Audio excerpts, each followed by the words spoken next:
तो आई भैया नमस्ते प्रणाम। होला बा के 2 मिनट के कहानी सुनी आ खूब हंसिया से कि होला बा।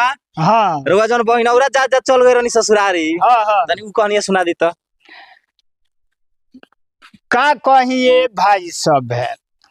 जात रानी बहिनौरा अच्छा जात रानी बहिनौरा तो चलल चलल चल गईनी दुआरी पर जब जाके खड़ा भईनी। बहन के घर है। हाँ अच्छा तो हम कनी जे अपने आई बहिनी आ तो हमार गोड़वा ध के आ भेंट करी कही हाँ जे भैया हो ए भैया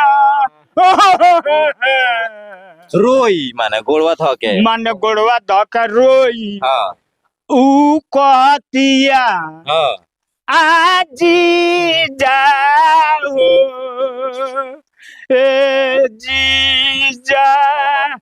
आही बा बहिनिया एंग लागल कहे। हाँ अच्छा हम कहनी जे हमर तोर वंशधरी हाँ रे बहनिया का हमरा मोती खराब हो गई बा का दना कि भैया के जीजा कहती है। हैं जे हम हई ओकर भैया हमरा के जीजा कहतिया ल नहीं है। हैं तब उठा के आ जब खड़ा कईनी हाँ आ मुँह कौरी तकनी तब आही बा अच्छा देखो तनी जे हमार सारी न हई अच्छा तो ठीके गोड़ लागत रहली। हैं तो सरनिया तरह के भैया नानू कही जीजे नु कही।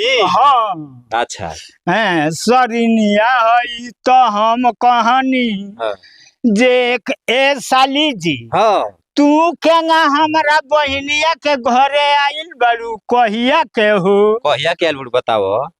तो कह तारी जे नानू हाँ ए जीजा रउआ बहिनिया किया हम नइखी आई हाँ रउआ आ गइल बानी ससुरारी।